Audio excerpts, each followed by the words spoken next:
Alex Jones here, overlapping into the fourth hour, which is always a great, not even after show, but just whatever the latest is breaking with a whole roundtable discussion, a prototype of all the new broadcasts we're launching with David Knight now, his first week complete, doing a great job, or 2 weeks now. And that is, of course, weekday mornings, 8 a.m. Until I come on at 11 a.m. Central. Now, starting next Wednesday, we're going to kick off your inaugural transmission.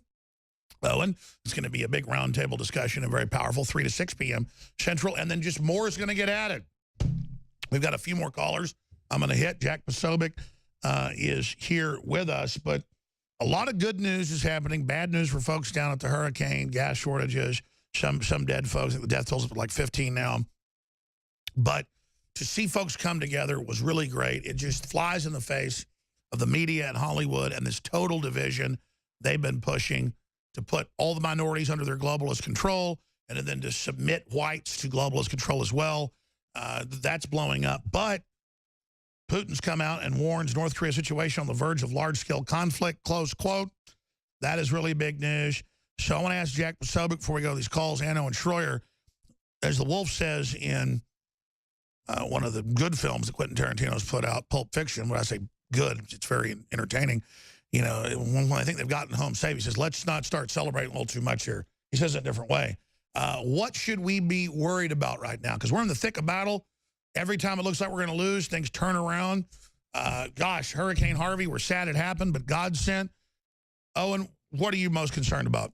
It's funny that you mentioned that. I actually think, Alex, that right now, obviously, the political left is getting more violent. The FBI, Department of Homeland Security, is starting to step in there. The coup against President Trump that we've been talking about, you've been talking about since he was elected.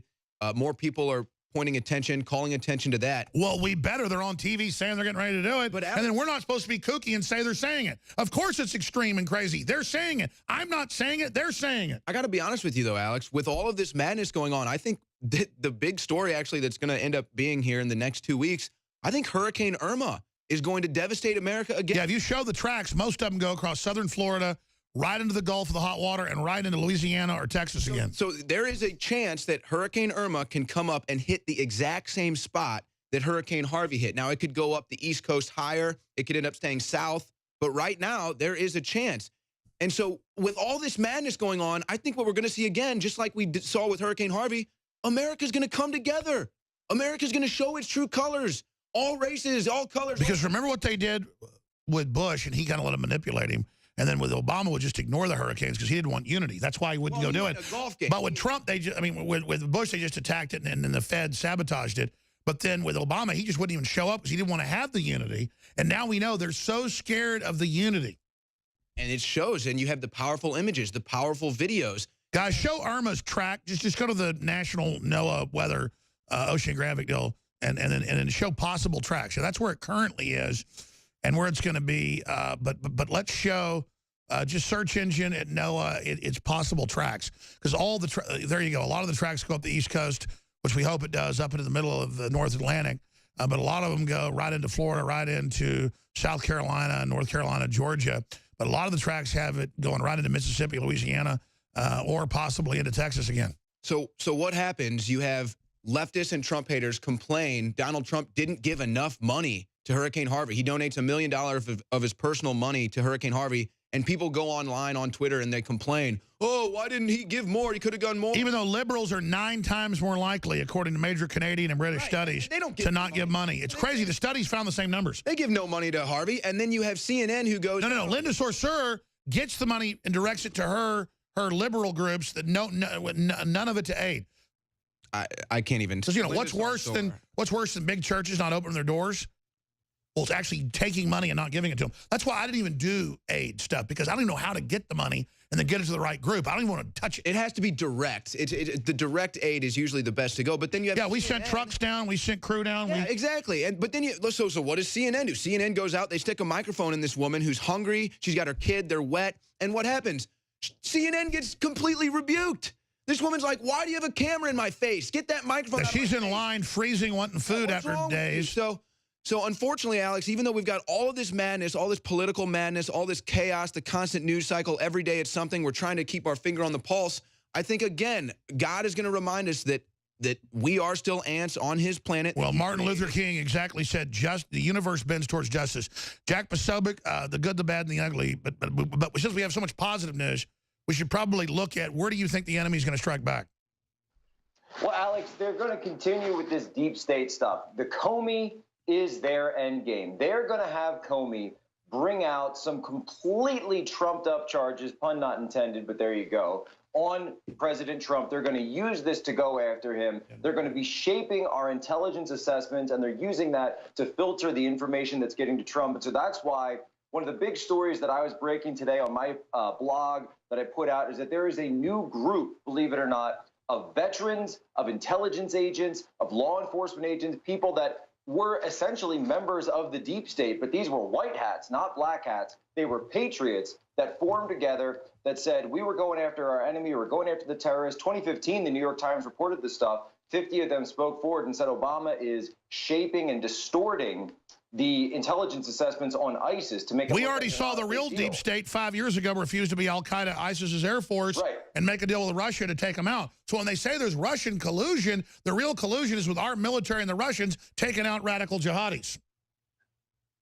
Exactly. And so this new task force is stepping forward and saying enough is enough. We see how you're trying to shape the assessments. We see how you're trying to shape the information that's getting to President Trump, that's getting to these senior leaders. And then Trump goes and gives a speech and people are saying, what's he talking about? Because he's not getting the real intel. So they're working forward. And I'm not able to give out any specific names just yet, but in the coming weeks, we're going to have more on this as they come forward, and it's going to be whistleblowers. They're going to be doing it in a legal way that involves attorney-client privilege, so they're not going to be giving away classified information, but they're going to tell the truth about what's actually going on the battlefield and the fact that the senior leaders are not giving Trump the information that he actually needs. That's right. They're trying to protect. They're trying to still protect al-Qaeda.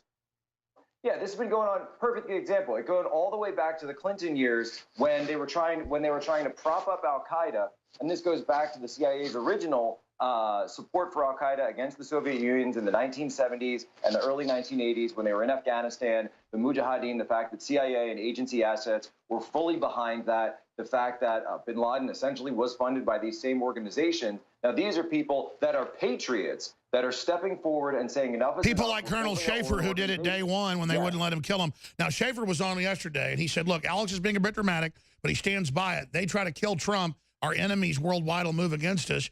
The deep state needs to think about that, but most of the deep state is just patriots is against what's happening.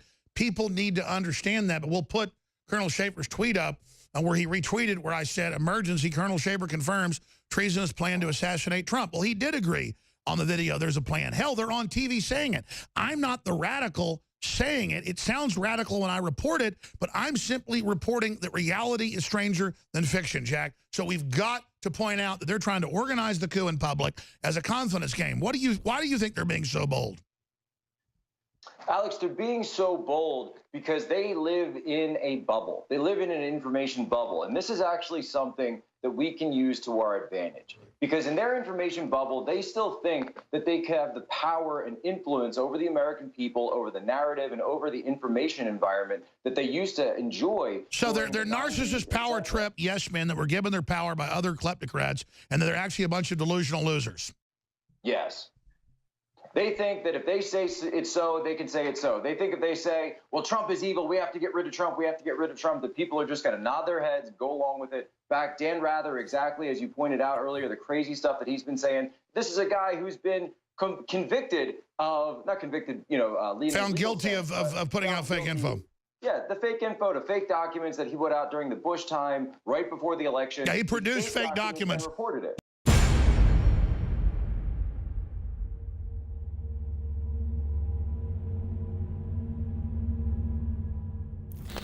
In ancient times, man roamed the earth in a constant state of hunting or being hunted. Introducing Caveman, where cutting-edge science meets ancient super nutrients. Secure your bottle right now at InfoWarsStore.com.